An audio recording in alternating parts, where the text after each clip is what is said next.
नमस्कार, राधे राधे, हर हर महादेव। मैं आपका आचार्य देव। आज इस वीडियो में बात करेंगे वृश्चिक राशि और वृश्चिक लग्न वालों के लिए पूरा संपूर्ण जीवन का वृत्तांत एक ही वीडियो में। तो इसमें आपको ए से लेकर जेड तक की सारी बातें बताई जाएंगी, ए टू जेड। शास्त्रकार कहते हैं कि वृश्चिक में जन्म लेने वाले जो जातक हैं उनके जीवन में संघर्ष अवश्य आता है, लेकिन ऐसे जातक धैर्यवान होते हैं, शौर्यवान होते हैं, धनवान होते हैं, सुधी होते हैं और कुल के मध्य प्रधान होते हैं, विवेकी होते हैं और सर्वपोषक होते हैं।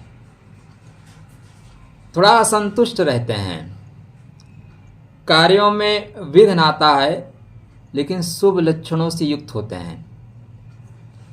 तो शास्त्रकारों की बात माने, क्योंकि शास्त्र की आधारभूत हम बात करेंगे। तो जातक को सूरवीर होगा, बुद्धिमान होगा, धनवान होगा, विवेकशील होगा, कुल और परिवार के बीच में श्रेष्ठ होगा, परिवार का पालन पोषण करने वाला होगा।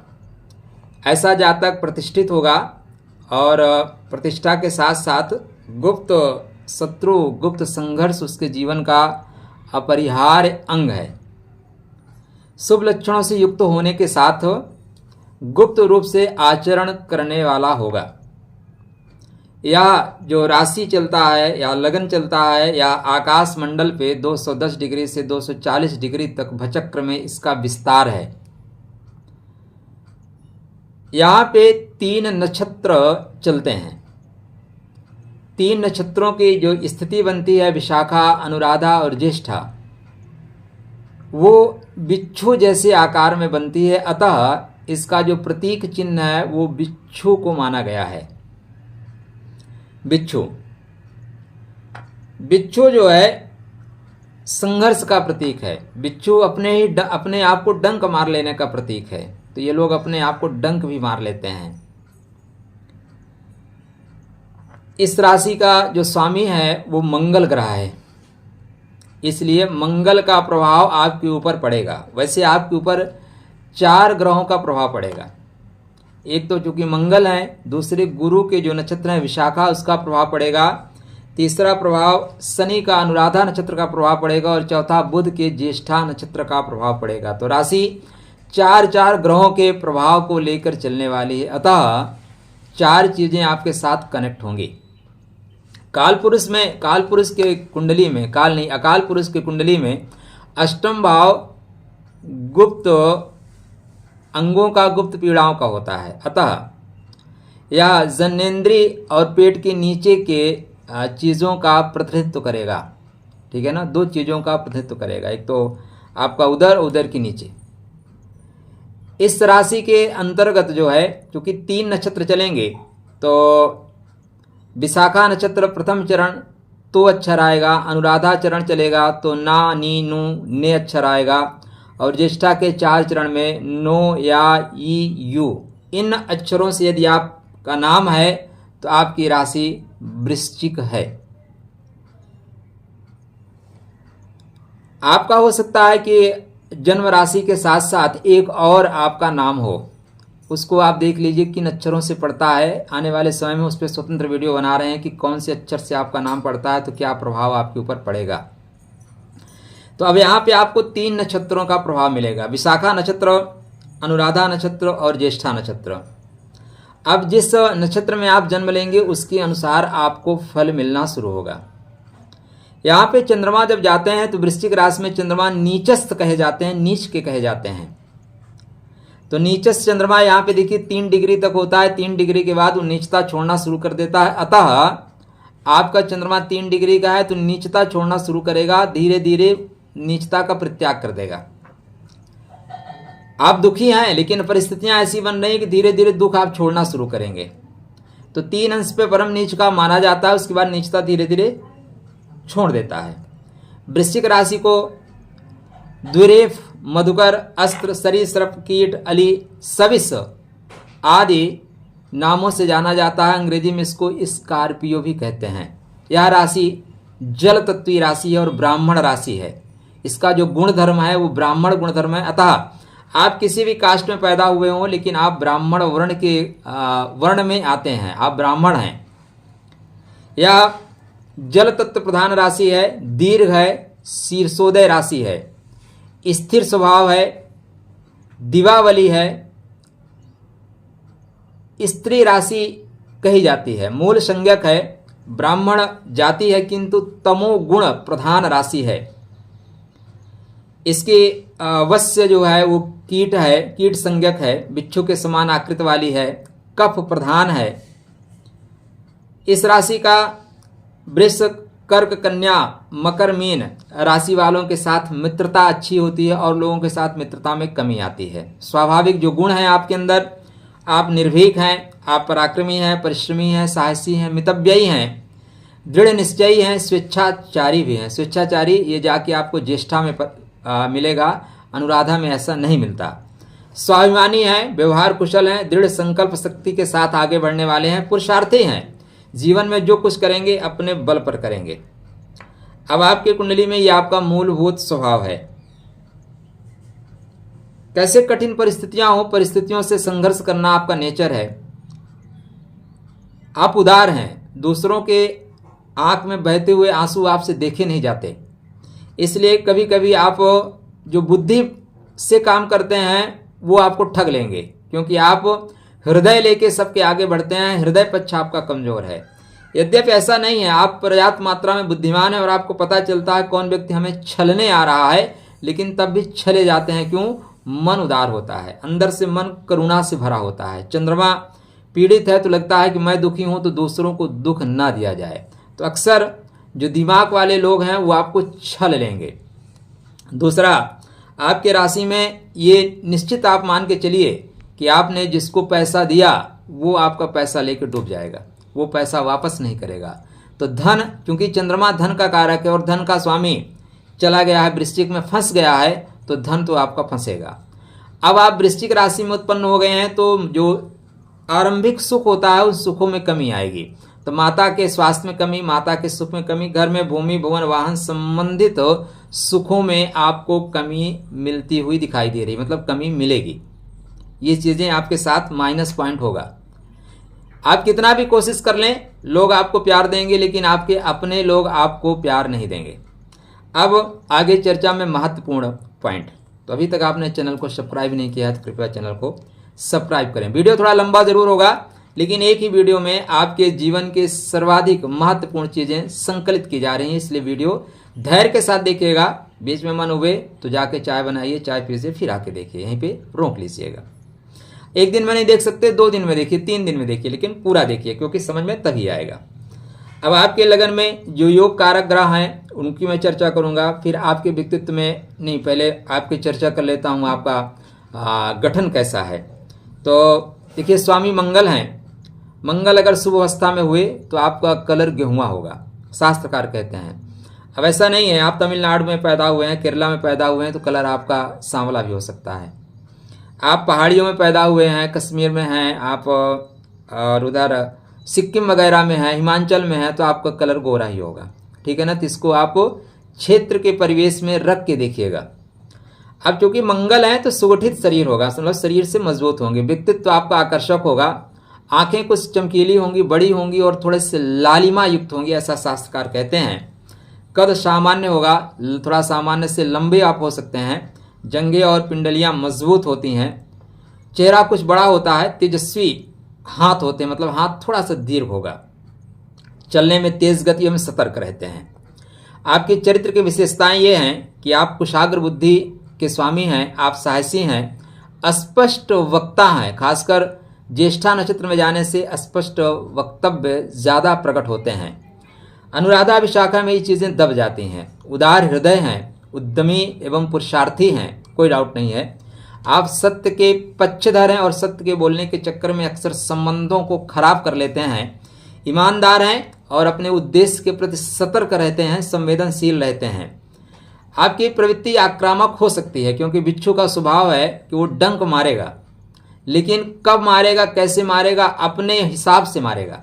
ऐसा नहीं है कि चलते हुए मार दे। तो आप लोगों के अंदर खासियत ये होती है कि अगर आप किसी से शत्रुता कर लें तो उसकी शत्रुता को भूल नहीं पाते, वक्त पे उसको सही ढंग से उसी की भाषा में उसी के परिवेश में जाके जवाब देंगे, लेकिन वक्त का इंतजार करते हुए। यह एक आपको कुशल योद्धा बनाता है। अपने सामर्थ्य के बल पर जीवन में उन्नति प्राप्त करने वाले होते हैं, कर्तव्यनिष्ठ होते हैं, माता पिता बंधु बांधव सबकी सेवा और सहायता करने वाले होते हैं। थोड़े स्वाभिमानी हैं, थोड़े से ज्येष्ठा में जाने से स्वेच्छाचारी हो सकते हैं।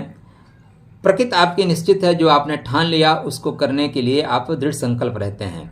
यदि कुंडली में गुरु मंगल सूर्य सुहस्त हुए, पॉइंट क्या आ रहा है, कुंडली में गुरु माना पंचमेश और द्वितीयेश, मंगल लग्नेश, सूर्य कर्मेश, ये अगर शुभ भावों में स्थित हुए, ये अच्छे हुए, तब आपके संकल्प शक्ति, आपकी आत्मशक्ति का कोई जोड़ नहीं है, जो आप चाहोगे वो कर ले जाओगे। किंतु अगर ये कमजोर हुए तो संकल्प शक्ति और आत्मशक्ति थोड़ी सी दबेगी।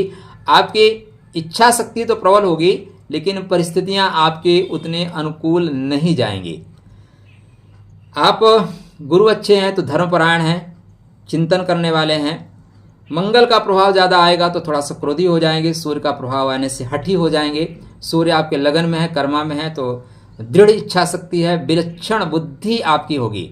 गुरु का साथ मिल जाए तो हर परिस्थितियों में सामंजस्य बनाकर आगे निकल जाने वाले हैं।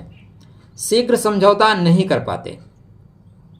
जल तत्व होने से कठिन परिस्थितियों में भी स्वयं को ढाल लेने की क्षमता होती है। परिस्थितियां चाहे जैसे हों, अब घर चलाना है, परिवार चलाना है, इसलिए अपने आप को ढाल लेंगे।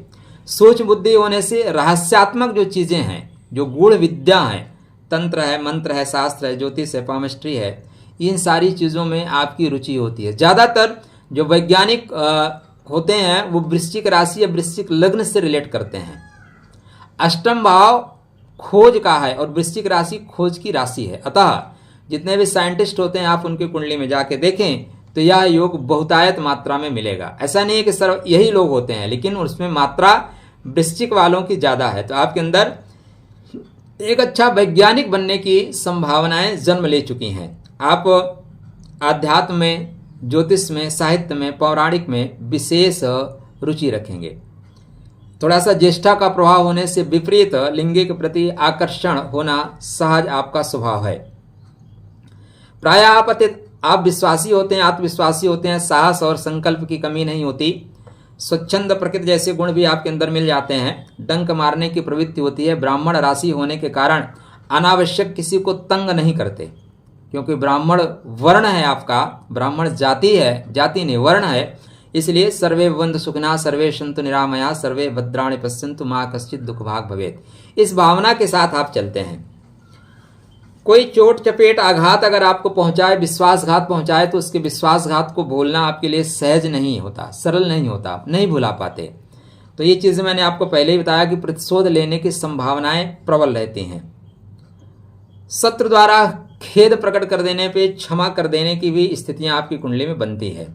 आपकी कुंडली में यदि गुरु और चंद्र मंगल गुरु इकट्ठे हों तो बौद्धिक रूप से आप बहुत मजबूत होते हैं, संवेदनशील होते हैं, अन्वेषक की क्षमता आपके अंदर बहुत प्रबल होती है। ऐसे में धर्म, तंत्र, ज्योतिष, मंत्र आदि शास्त्रों की बहुत अच्छी पकड़ होती है। तर्क वितर्क में आप भागीदारी अच्छा निभाते हैं और बेहतर करते हैं। यदि कुंडली में गुरु और शनि उच्च अवस्था में हो, गुरु की शुभ दृष्टि आपके लगन पे हो, आपके राशि पे हो, तो ऐसा जातक निश्चित द्वारा स्वभुज बल द्वारा उपार्जित धन से अपना और अपने परिवार का पालन पोषण करता है। आपसे कोई हृदय से आके कोई चीज़ मांगे तो आप ना कर पाओ, ऐसा संभव है। आपकी कुंडली में शनि राहु अशुभ अगर हुए तो आप असंयमी हो जाएंगे, झगड़ालू हो जाएंगे, कुविचारी हो जाएंगे, क्रोधी हो जाएंगे, थोड़ा सा कामुकता बढ़ेगी, स्वभाव में व्यसन बढ़ेगा, गंभीर और क्लिष्ट रोग भी हो सकते हैं। स्वास्थ्य की बात करें तो वृश्चिक लगन को जो सामान्यतः बाल्यावस्था होती है वो बहुत अच्छी नहीं होती, क्योंकि चंद्रमा बाल्यावस्था का प्रतीक होता है। तो बाल्यावस्था संघर्ष करते हुए निकलती है। यदा कदा नहीं, अक्सर आप बीमार हो जाते हैं, स्वास्थ्य आपका थोड़ा कमजोर हो जाता है, मानसिक तनाव आपका बना रहता है, थोड़ा डिप्रेशन में चले जाते हैं। एकांत में रहना आपको बचपने से ही रुचिकर लगने लगता है। लग्नेश मंगल शनि राहु के साथ हुए तो यह स्थिति और खराब हो जाती है। तब ऐसे में आपको उदर संबंधित कष्ट, उदर के नीचे के कष्ट बहुतायत में मिलते हैं। ऐसे में यौन रोग, पाचन क्रिया, मधुमेह, सूजन, गुर्दे की बीमारी इत्यादि चीज़ें होती हैं। देखिए वृश्चिक राशि थोड़ा सा गुप्त चीज़ों को लेकर चलती है, तो इसलिए शुभ प्रभाव हुआ तो गुप्त चीज़ें ज़्यादा आएंगी, अशुभ प्रभाव हुआ तो गुप्त चीज़ें परेशान भी करेंगी। सावधानी के तौर पे देखें तो मानसिक एवं शारीरिक श्रम, उत्तेजना और क्रोध से आपको बचना चाहिए, ठीक है ना। ज़्यादा गर्म खाना नहीं खाना चाहिए, ज़्यादा खाना नहीं खाना चाहिए। आपकी कुंडली में जो आपके एक और महत्वपूर्ण पॉइंट है उस पर हम चर्चा करेंगे, आपकी एजुकेशन और करियर कैसे होगा। तो आपके कुंडली में एजुकेशन के स्वामी आपके चंद्रदेव हैं, एजुकेशन के स्वामी आपके गुरु महाराज हैं। तो गुरु, मंगल और चंद्र की शुभता आपकी एजुकेशन की शुभता को बताएगी। अगर गुरु महाराज आपके लगन में है, पंचम में है, चतुर्थ में है, पंचम में है और सप्तम में है, नवम में है, दसम में है, एकादश में है, तब आपकी एजुकेशन थ्रू आउट अच्छी जाएगी, ठीक। गुरु आपके प्राथमिक एजुकेशन का और मिडिल एजुकेशन का स्वामी है। हायर एजुकेशन के लिए आपको चंद्रमा देखना पड़ेगा। चंद्रमा आपका यदि शनि के नक्षत्र में है, शनि अच्छे हैं तो एजुकेशन लेने के लिए आप विदेश चले जाओगे। बुध अगर आपके अच्छे हैं और चंद्रमा ज्येष्ठा में है, तब आप बुध के लिए एजुकेशन लेने के लिए बुध आपको विदेश भेज देगा। किंतु बुध अगर पापी हुआ, शनि पापी हुआ, तो हायर एजुकेशन आपकी रुकना शुरू हो जाएगी, ठीक है ना। तो आपको एजुकेशन के लिए 3 ग्रहों को देखना पड़ेगा। गुरु आपके अच्छे हुए तो आपको गुप्त विद्या मिलेगी, पौराणिक ज्ञान होगा, ज्योतिष, तंत्र, मंत्र, वास्तु या रिसर्च के क्षेत्र में आप काम करेंगे। बुध अच्छे हुए तो बुध आपको टेक्निकल ढंग से एजुकेशन दिलाएगा और आप अच्छे साइंटिस्ट बनेंगे, अच्छे आईटी में काम करने वाले बनेंगे। और गुरु का प्रभाव विशाखा का हुआ तो मैनेजमेंट के कार्य करने वाला, मैनेजमेंट का एजुकेशन लेने वाला, शिक्षण जगत में एजुकेशन लेने वाला आपको बनाएगा। शनि हुए तो शनि अकेले क्या है, शनि फिर आपको इंजीनियर बनाएंगे, लॉ कर्म करने वाला, रेलवे में, कंप्यूटर में इत्यादि में कर्म करने वाले शनिदेव आपको बनाएंगे। वहीं पे सूर्य का प्रभाव हुआ तो फिर आप मेडिकल के क्षेत्र में जाएंगे। यहाँ पे ध्यान देने वाली बात यह है, जब भी आप इस चीज़ को डिसाइड करें कि हम कौन सी क्षेत्र में एजुकेशन लें, तो एजुकेशन हम किस लिए लेते हैं, पैसे के लिए, पैसा प्राप्त करें इसलिए एजुकेशन लेते हैं। तो आप देखिए पंचमेश आपके कहाँ बैठे हैं। अब पंचमेश यदि आपके डॉक्टरी वाले नक्षत्र में बैठे हैं, मेडिकल वाले नक्षत्र में बैठे हैं, तो आपको मेडिकल से रिलेटेड एजुकेशन लेना चाहिए। अगर आपका गुरु अश्विनी में बैठा हुआ है, गुरु आपके स्वाति में बैठे हैं, गुरु आपके सतविसा में बैठे हुए हैं, डेफिनेटली आप जाइए मेडिकल में, बेहतर प्रभाव आपका मिलेगा। बेहतर प्रभाव से आप मेडिकल में काम कर पाएंगे।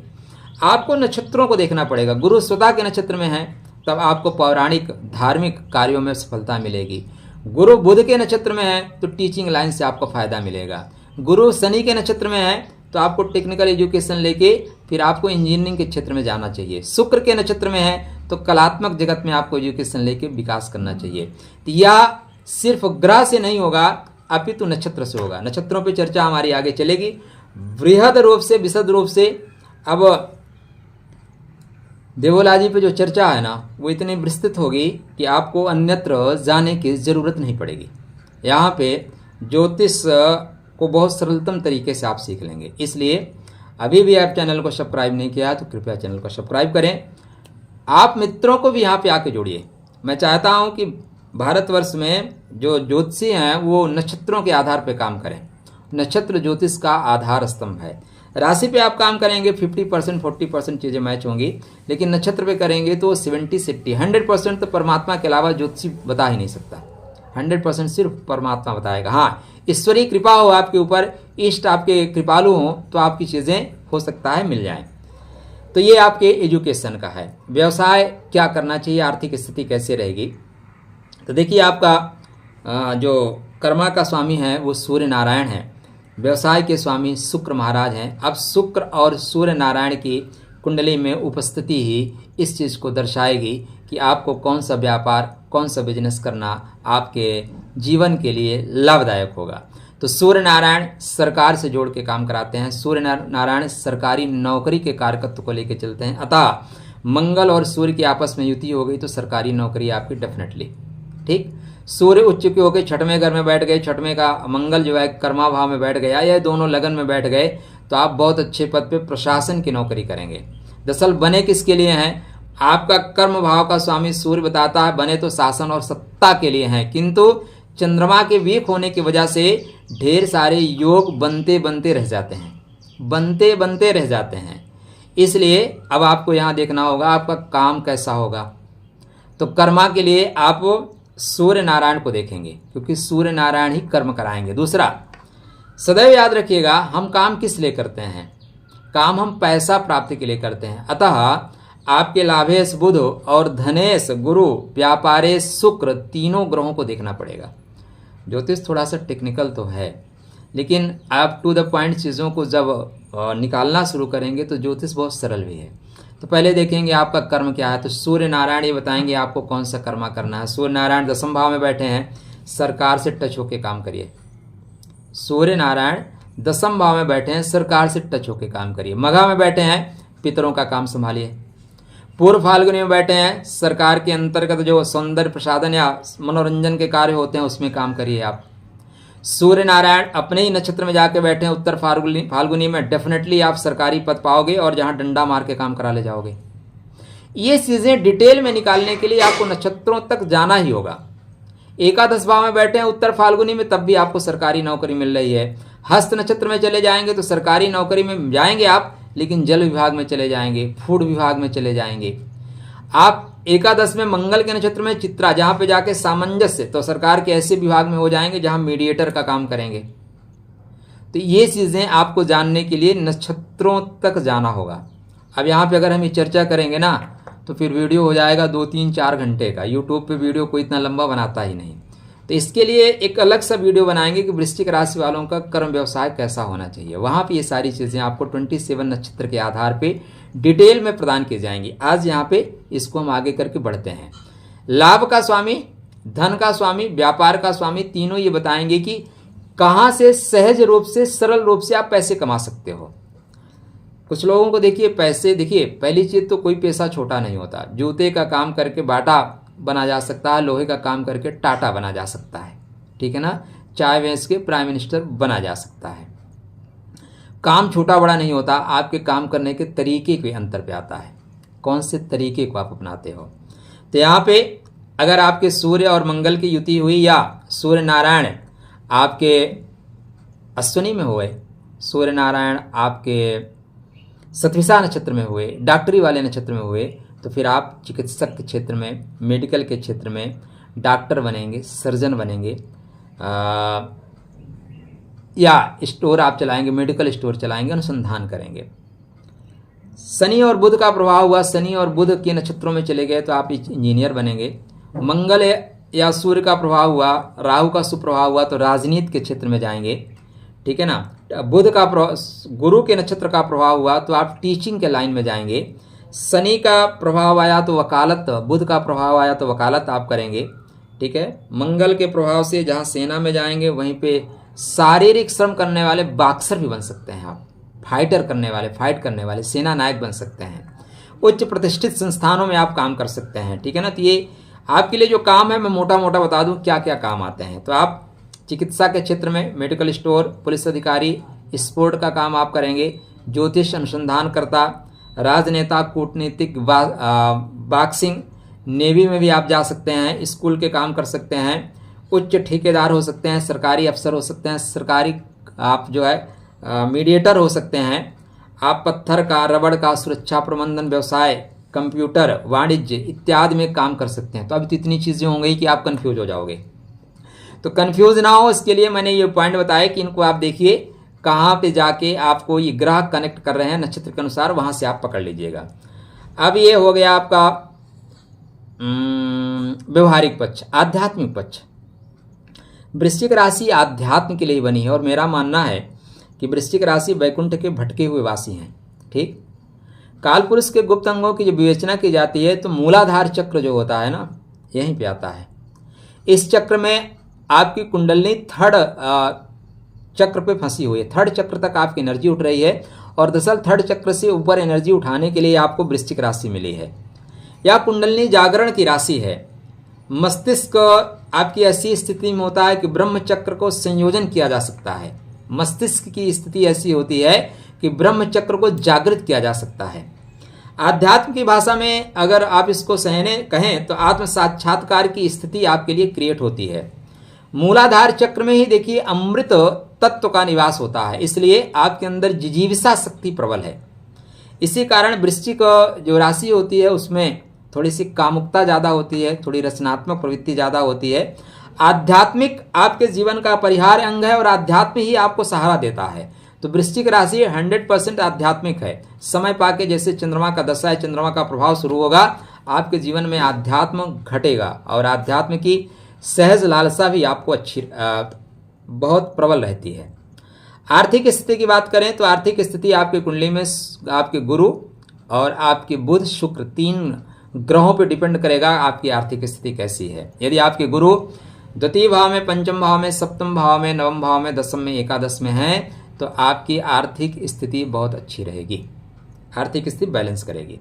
आपके बुध भी अगर गुरु के साथ बैठे हुए हैं तब डेफिनेटली आपको पैसे पर्याप्त मात्रा में मिलेंगे। शुक्र महाराज सप्तमेश हैं या शुक्र आपके बैठे हुए हैं जाके नवम भाव में, अश्लेषा में नहीं है। ध्यान दीजिएगा कि कोई ग्रह कहाँ बैठा है तो उस नक्षत्र में तो नहीं बैठा है, एकादश भाव में है, चतुर्थ में है, लगन में है, द्वितीय में है, अपने से नवम पंचम भाव में है। आर्थिक स्थिति आपकी अच्छी रहेगी। तो अर्थव्यवस्था के लिए गुरु को, शुक्र को, बुध को देखिएगा, इनकी स्थिति आपको आर्थिक रूप से मजबूत करेगी। थोड़ा सा क्योंकि आप उदार हैं तो पैसे इजीली खर्च कर देते हैं, तो पैसे को खर्च करने के लिए पहले थोड़ा सोचिएगा।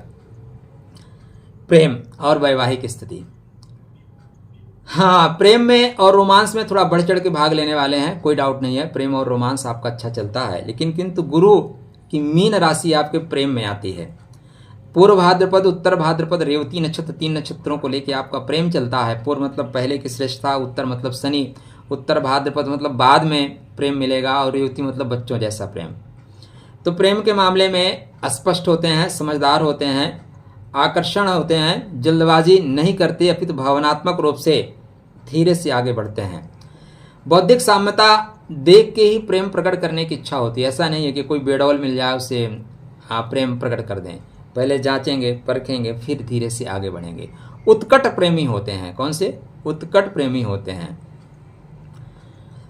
शास्त्रकार ये कहते हैं कि वृश्चिक लग्न में उत्पन्न जो जातक होते हैं या कन्या होते हैं वो श्रेष्ठ स्वरूप वाले होते हैं, सुंदर एवं आकर्षक नेत्र, नयन, नक्श आपके सुंदर होते हैं, आकर्षक होते हैं, सत्यपरायणा होते हैं, शुभ कर्म करने वाले होते हैं, अत्यधिक गुणों से अपने पति धर्म का पालन करने वाले होते हैं।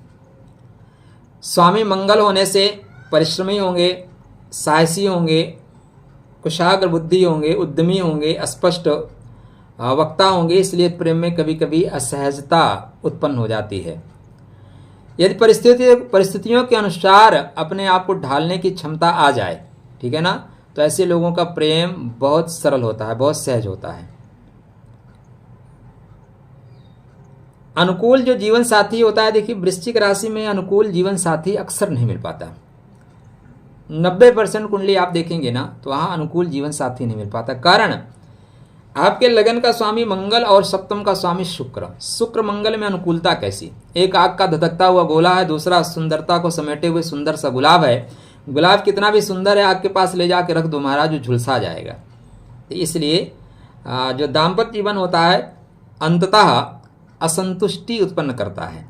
हाँ, इसमें शुक्र बहुत अच्छे हों, आपके सुखे शनि अच्छे हों तो स्थितियां बैलेंस करके आगे निकल जाता है।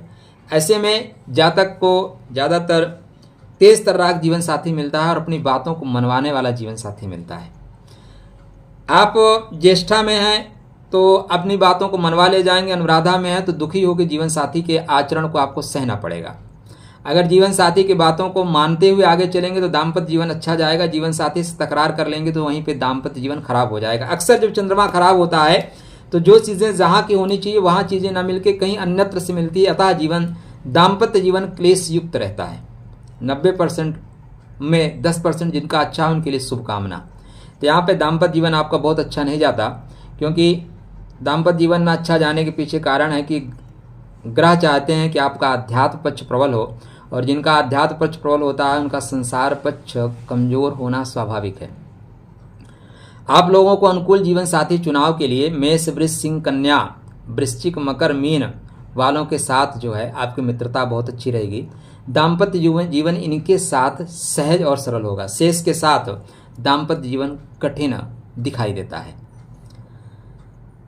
दशा अंतरदशा की बात करें तो दशा अंतरदशा में जाएंगे तो बहुत लंबा हो जाएगा। आपके लिए शुभ रंग जो है वो लाल है, क्योंकि लाल आपके सूर्य का रंग है, लाल मंगल का है। लाल आप पहन सकते हैं, पीला आपके लिए बहुत अच्छा है, और सफ़ेद, हल्का सफ़ेद पहन सकते हैं, हल्का नीला भी पहन सकते हैं। अशुभ रंग आपके लिए नीला रंग अशुभ है। गहरा हरा और काला से परहेज करना बेहतर परिणाम देने वाला होगा। भाग्यशाली रत्न की बात करें तो मोती आपके भाग्य का रत्न है। पुखराज आपके लाइफ में पहन सकते हैं, पूरे जीवन में पहन सकते हैं, थोड़ा देखना पड़ेगा बैठे कहाँ हैं। और मंगल का स्टोन तभी जब पहने जब आप कुंडली अपनी चेक कर लें, वरना मंगल का स्टोन ना पहने, नुकसान कर सकता है, क्योंकि मंगल रोगेश हैं, ऋण के करता है, ऋण इनके साथ चलता है, अतः ऋण दे देंगे।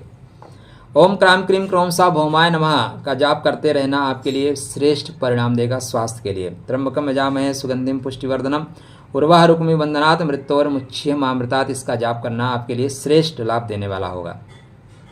नौकरी व्यवसाय में आपको प्रॉब्लम आ रही है, सूर्य की उपासना करना, सूर्य की आराधना करना या माणिक पहनना बेहतर लाभ देगा, लेकिन आप सिर्फ राशि मत पहनिएगा, लगन पे पहनिएगा, मेरा व्यक्तिगत आपसे अनुरोध है। अनुकूल जो दिन है आपके लिए रविवार, सोमवार और मंगलवार, गुरुवार, ये आपके अनुकूल दिन है।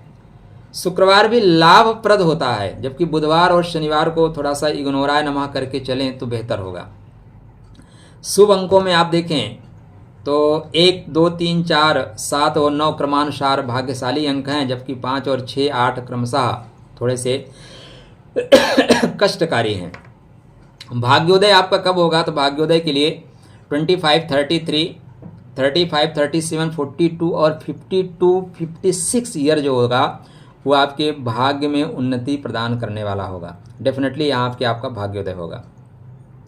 तो वृश्चिक राशि, वृश्चिक लगन, संघर्ष ही जीवन का आधार है, संघर्ष करना पड़ेगा। संघर्ष के लिए इस धराधाम पे आप आए हैं, अतः संघर्ष करना पड़ेगा। जीवन में सहजता से, सरलता से कोई चीज़ आपको प्राप्त नहीं होती, कठिन श्रम करने के बाद ये चीज़ें आपको प्राप्त होंगी। चीटिंग आपके साथ हो जाना बहुत सरल होता है, क्योंकि चंद्रमा आपका कमजोर होता है, तो हृदय पक्ष से सोचते हैं, मस्तिष्क पक्ष को इग्नोर कर देते हैं, इसलिए चीटिंग आपके साथ हो जाती है। सब कुछ करने के बावजूद अगर कुछ चीज़ें नहीं हो रही हैं तो अंतिम और महत्वपूर्ण उपाय है आपके लिए भावी मेट सकहीं त्रिपुरारी। देखिए चंद्रमा जब वीक होता है तो सैकड़ों योग बने हुए योग नष्ट हो जाते हैं, क्योंकि चंद्रमा से सभी योगों का जन्म होता है, चंद्रमा सभी योगों की जननी है। और चंद्रमा आपका यहाँ कमजोर हो रहा है, तो चंद्रमा को मजबूत करिए, चंद्रमा के मंत्रों का जाप करिए, भगवान शिव की आराधना करिए, क्योंकि भगवान शिव चंद्रमा के अरिष्ट को भी खत्म करने वाले हैं। अतः आपको ऐसे में अपने बाथरूम में जो नल लगा के रखे हैं उसके नीचे 5 मिनट रोज बैठना चाहिए, झरने के पास जाके बैठ के प्राणायाम करना चाहिए। प्राणायाम जब आप कर रहे हैं ना तो अनुलोम विलोम प्राणायाम होता है, तो आप बाईं नाक से सांस लीजिए और बाईं नाक से छोड़िए। इससे क्या होगा, चंद्र नाड़ी मजबूत होगी। आप एक मोती जो है लॉकेट बना के गले में डाल के रखिए, चांदी का कड़ा पहनना भी आपके लिए शुभ और मंगलकारी होगा। नक्षत्र के अनुसार आप पौधे लगाइए, हालांकि आने वाले समय में आपको स्वतंत्र वीडियो बना के उस पर दिया जाएगा, बेहतर परिणाम होगा। तो याद रखिएगा, क्योंकि अंत में आध्यात्म पक्ष ही प्रबल होना है, इसलिए संसार पक्ष थोड़ा सा वीक होगा। आशा करता हूँ वीडियो आपको काफ़ी बृहद जानकारी थी, समझ में आई होगी। तो अपना जीवन को भी संवारिए, और लोगों को आप चाहें कि उनकी अगर उनके लिए कारगर है तो आप उनको भी प्रेषित कर सकते हैं। चलिए, राधे राधे।